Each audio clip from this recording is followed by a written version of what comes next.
से।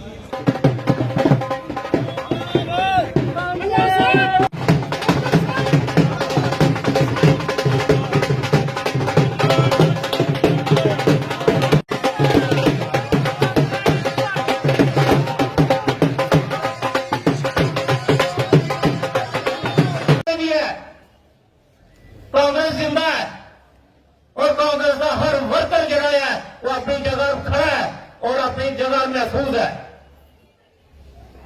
सारे इतने जिन्हें भी बैठे हुए कार्यकर्ता कांग्रेस के कार्यकर्ता इनका सारे का मैं धन्यवाद करना है कि वो अपना कीमती समय कढ़िए बाडिया के समय होंगे हुए भी वो सारा काम काज छोड़िए थे अज सारे विच आए दिन बैठे दिन। और जेडे सारे स्टेट प्रेसिडेंट वर्किंग प्रेसिडेंट और जेडे दिल्ली के सारे गेस्ट आए हैं उन्हें सुन आए हैं इतने ताकि कांग्रेस की जी नीतियां कांग्रेस जो आगे चल रहा जो प्रोग्राम है वो इतने दसेंगे। तो मैं जिन्हें भी कार्यकर्ता आए हैं सारे का शुक्रिया अदा करना धन्यवाद करना। और पार्टी है उस पार्टी ने कितनी महंगाई की है हर एक बंदा जड़ा है सिलेंडर के रेट कितने तक बढ़िए ये सारी जनता जानती है। और जितनी महंगाई हुई है स्टेट के इस देश के सोच को आगे बढ़ाने के लिए कांग्रेस की सोच को आगे बढ़ाने के लिए काफी मेहनत यहाँ पे कर रहे हैं और लोगों को ये संदेश दिया सत्ता में रहे या ना रहे वो एक ही जगह पे डटे रहे हैं और कांग्रेस की सोच के साथ आज भी लोगों के बीच में है। बहुत ही शानदार प्रोग्राम को ऑर्गेनाइज किया। ठीक है, गुरबचन कुमारी जी ने ये बड़ी वीर भूमियों की धरती यहाँ पे बड़े बड़े शूरवीरों ने यहाँ पे दुश्मनों के को चले चबाए यहाँ पे और वहां पे जहाँ पे वीर लोग यहाँ पे रहते हैं वहीं पे ये ऋषि मुनियों की धरती भी है जिसको नजरअंदाज नहीं किया जा सकता। चाहे परमंडल जैसा देवस्थान हो, बाबा चामलियाल का इलाका हो, सिद्ध गोरिया स्वांगा जैसा इलाका हो, तमाम देवी देवताओं का आशीर्वाद भी आप सब पे यहाँ पे बना है। उम्मीद करता हूँ जिस ढंग से हमारे नेताओं ने कई भाषण के जरिए कई बातें यहाँ पे रखी उसको रिपीट ना करते हुए इसी वीर भूमि से आप सब लोगों को यही अपील करता हूँ कि अब वो वक्त यहाँ पे आ गया। दुश्मन बाहर कारी जो अंदर है जिसने महंगाई के मार से गरीब आदमी का चूल्हा जलना मुश्किल कर दिया उससे लड़ाई लड़नी है, उस पर भी जंग हासिल करनी है। और सांबा के सारे जिले के सारे साथी आगे होकर अपना रोल यहाँ पे निभाए। आज जम्मू कश्मीर के जो हालात यहाँ पे बने हैं, टारगेटिंग किलिंग यहाँ पे है, सिविलियन किलिंग सिलेक्टिव किलिंग यहाँ पे है, माइग्रेशन का दौर यहाँ पे शुरू हो गया। आज लोग याद करते हैं कि सांबे का विस्तार तो वो कांग्रेस की सोच ने किया था जब प्रकाश शर्मा जी यहाँ पे नेता बन के यहाँ पे उभर के आए थे और सांबा इंडस्ट्रियल ग्रोथ सेंटर की नींव यहाँ पे रखी थी जिसमें राजीव गांधी जी का बहुत बड़ा योगदान है।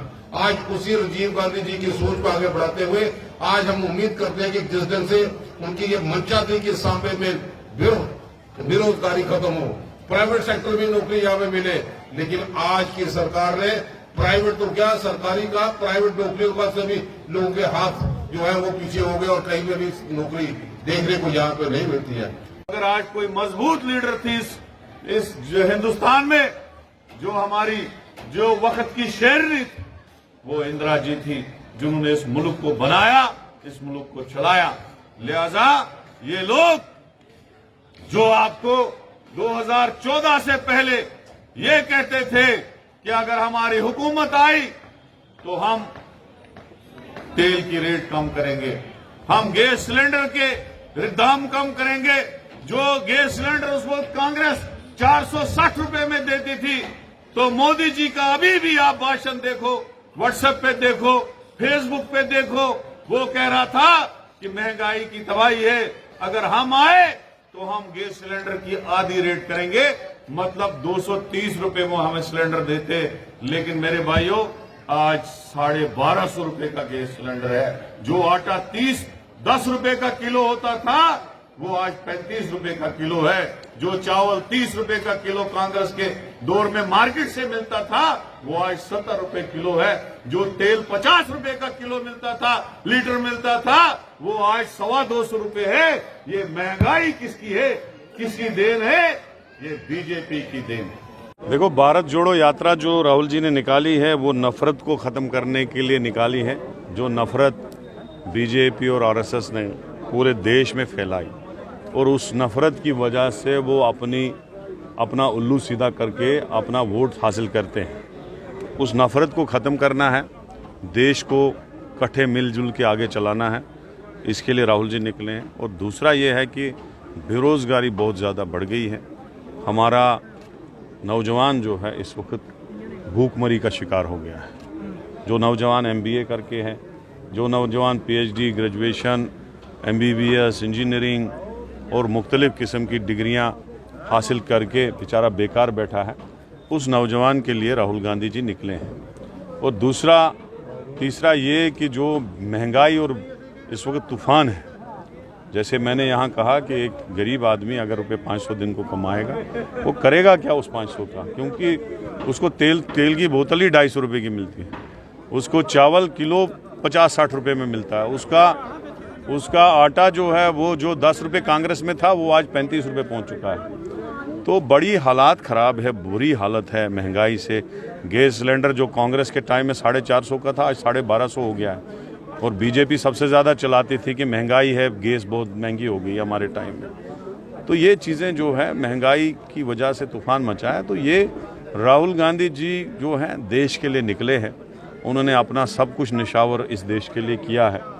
आप मुझे बताएं, मुझे लगता है पहला लीडर होगा इस स्टेचर का जो अभी तक लगभग 2000 किलोमीटर टचिंग चलने जा रहा है और 3500 किलोमीटर पैदल श्रीनगर तक वो चलेंगे और यहाँ सांबा और कठुआ से भी निकलेंगे। तो जिस तरीके से लोगों का रिस्पॉन्ड है, जितने दिन आज यात्रा चली है 2-3 महीने और 1700-1800 किलोमीटर चली है, मुझे लगता है कि एक बदलाव की लहर है। लोगों को भी अब पता चलने लगा कि बीजेपी ने डिस्ट्रक्शन के बगैर कुछ नहीं दिया।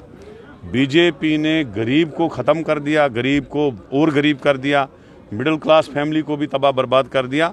और जो उसके उद्योगपति थे वो इस वक्त दुनिया के तीसरे नंबर, दूसरे नंबर अमीर बन गए हैं, क्योंकि उनके साथ बीजेपी की पार्टनर ही हैं।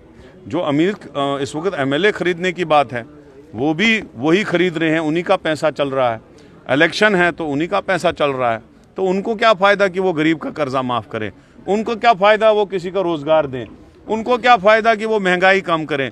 उनको तो फ़ायदा है कि वो अंबानी और अडानी जैसे लोगों को बड़ा बड़ा अमीर बनाए, ताकि बीजेपी के हर, यहाँ सांबा में भी बना होगा, हर जगह उनने 10-10 करोड़ का दफ्तर बनाया, हर हिंदुस्तान के हर डिस्ट्रिक्ट में, और वहाँ पे भी पैसा फिक्स रखा है उस दफ्तर को चलाने में। इतना खरबों रुपया कहाँ से आया? 50-50 करोड़ एक MLA को दे रहे हैं, वो भी तो उद्योगपति दे रहे हैं। तो इन लोगों ने उद्योगपतियों को बनाया, गरीब को ख़त्म कर दिया। तो हमारी डिमांड है गरीब का कर्जा माफ़ हो जाए, बिजली का बिल आधा हो जाए, और जो महंगाई है वो ख़त्म हो जाए, कम हो जाए। जो तेल की बोतल 50 रुपये में किलो मिलती थी वो 50 रुपये में ही मिले, वो 250 रुपये में न मिले। जो चावल 10 रुपये का किलो मिलता था मार्केट में वो 10 रुपये ही मिले, वो 50-60 रुपये न मिले। तो जो जैसे मैंने स्पीच में कहा कि हमारे जो लोग थे, जो मुलाजिम लगे थे कांग्रेस के टाइम में, चाहे कोई टीचर था, चाहे कोई PT मास्टर था, कोई मेडिकल असिस्टेंट था, कोई पटवारी था, कोई लेक्चरार था, कोई नायब तहसीलदार था, कोई ZDO रिटायर हुआ, रिटायर ही हो रहे ना, लग कोई नहीं रहा। आप गाँव में जाओ 50-50 हर साल रिटायर होते हैं, नया कोई लग ही नहीं रहा है, और नई आबादी बढ़ रही है। तो लोगों को भुखमरी का शिकार लोग हैं, लोग परेशान हैं। तो यही मिशन लेके राहुल गांधी भी चल रहे हैं और हम भी यही मिशन लेके लोगों में आए। तो मैं सांबा के लोगों को, जम्मू के लोगों को, कठुआ के लोगों को अपील करता हूं, जब राहुल जी आएंगे उनका पूरा स्वागत करें। और जब लोगों की लहर उठती है तो सरकार को झुकना पड़ता है, तो सरकार को हम झुका के ही दम लेंगे और लोगों को रोजगार भी दिलाएंगे, महंगाई भी कम करवाएंगे और इस स्टेट को भी अपना दर्जा जो है वापस दिलवाएंगे। 19 में अमित शाह जी ने फ्लोर ऑफ द हाउस में जब स्टेट को टुकड़े किए, यूटी बनाया कि हम सोने की चिड़िया बनाएंगे इस रियासत को, लेकिन उसके बाद आपने देखा पंडितों की हत्या हो रही है, शेड्यूल कास्टों की हत्या हो रही है। इस वक्त कश्मीरी पंडित जो कश्मीर में पहुंचाए थे, कांग्रेस ने पहुंचाए थे, मनमोहन जी ने पैकेज दिया था, उस पैकेज के तहत 7-8 हज़ार पंडित जो है नौकरी लगे थे कश्मीर में, वो वापस गए थे। हमारी कोशिश थी कश्मीरी पंडित अपने घर वापस जाए, लेकिन उनको भी ये तहफ़्फ़ुज़ नहीं दे पाए।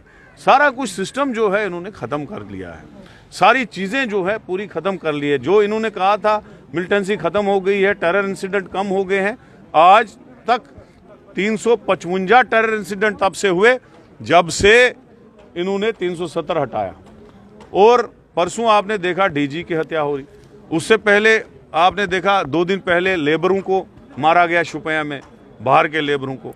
तो कहाँ मिलिटेंसी खत्म हुई? जो ख्वाब इनने दिखाए थे, इंडस्ट्रियाँ आएंगी, लोग नौकरी लगेंगे, यहाँ हम तूफान मचाएंगे, बेरोजगारों को रोजगार मिलेगा। अब 3 साल से हम भी देख रहे हैं हालात जो है बद से बदतर हो रही है, लेकिन सुधर नहीं रही है। शुक्रिया, बहुत बहुत शुक्रिया।